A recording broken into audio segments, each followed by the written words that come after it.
ছাত্রলীগের পক্ষে কথা বলছি, যে ছাত্রলীগের কারণে রক্তক্ষরণ হচ্ছে বলছি, তাদেরকে আরেকটা কথা আমি বলতে চাই। আপনারা এখানে আরো দুইজন মানুষ আছেন যারা এই লাইটের ভিতরে নাই, তারা এই লাইট থেকে বেরোয় গেছেন, অথচ তারাও কিন্তু হারুন সাহেবের চেয়ে কম দায়ী না। আপনারা জানেন যে হারুন সাহেবের সাথে ঝামেলাটা হয়েছে, আজিজ সাহেব হারুন সাহেবের সাথে বাকবিতণ্ডা করতে গেছেন।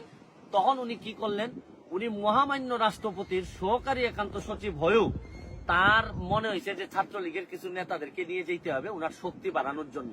উনি কিভাবে ছাত্রলীগরে এইভাবে ব্যবহার করতে পারেন, আমার বিশ্বাস এই আজিজুল সাহেবও হয়তো ছাত্রলীগের ব্যাকগ্রাউন্ডের হবেন, নাইলে তো মহামান্য রাষ্ট্রপতির হয়তো এই জায়গায় পর্যন্ত যাওয়ার কথা না। কিন্তু উনার কি একবারও বুক কাঁপলো না যে আমি কিভাবে ছাত্রলীগের এই দুধ বা কলা ছেলেদেরকে, যারা জীবনে মাত্র শুরু করছে, তাদেরকে কিভাবে আমি নিয়ে যাই এই ছাত্রলীগকে কি এইটা ব্যবহার করার জন্য, যে আপনি কোনো ধরনের ঝামেলা হইলে ছাত্রলীগকে নিয়ে যাবেন। এখন যারা সফল তারাই যদি ছাত্রলীগকে যদি এইভাবে ব্যবহার করতে চান, তাহলে ছাত্রলীগকে বাঁচানো তো দূরের কথা, প্রতি সপ্তাহে সপ্তাহে রক্তকরণ হবে। আর আমি ছাত্রলীগের ভাইদের উদ্দেশ্যে একটা কথা বলতে চাই, দেখেন একটা জিনিস খেয়াল করে দেখেন, আজকে সাসপেন্ড করা হয়েছে হচ্ছে গিয়ে আপনার হারুন সাহেবকে সাসপেন্ড করা হয়েছে। আপনারা আমরা কেউই জানি না তারা ভবিষ্যতে কোথায় যাবেন, কিন্তু যে ছাত্রলীগের ছেলেরা মার খাইলো, তারা এই যন্ত্রণা নিয়ে বিসিএস তো দূরের কথা, এই ছেলের তো এই ছাত্রলীগের সাংগঠনিক সম্পাদক বা যারা যারা মার খাইছেন তাদের তো এখন জীবন চালানোই কঠিন হয়ে যাবে। আর এই যে হাসপাতালের খরচটা কে দিবে?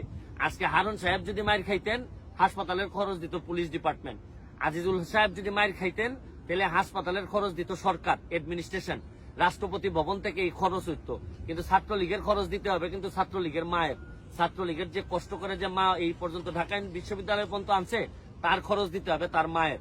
এই জন্য আমি ছাত্রলীগের ভাইদেরকে বলবো যে কোনো কেউ ডাকলেই চলে যায় না, কারণ আপনারা দেখছেন তো যে ছাত্রলীগের যতই আপন আপন কথা বলেন, কিন্তু ছাত্রলীগের বেশিরভাগ মানুষ তার ব্যক্তি স্বার্থে যখন ব্যবহার করেন তখন কলিজাটা ফেটে যায়।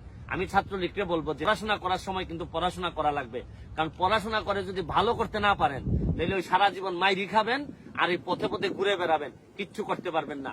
আমি শুধু আমরা হারুন সাহেবের বিচার যা হওয়ার তো যতটুকু হয়েছে এটার জন্য ধন্যবাদ জানিয়ে, তারা পুলিশ ডিপার্টমেন্টে থেকে যে ধরনের বিব্রতকর অবস্থায়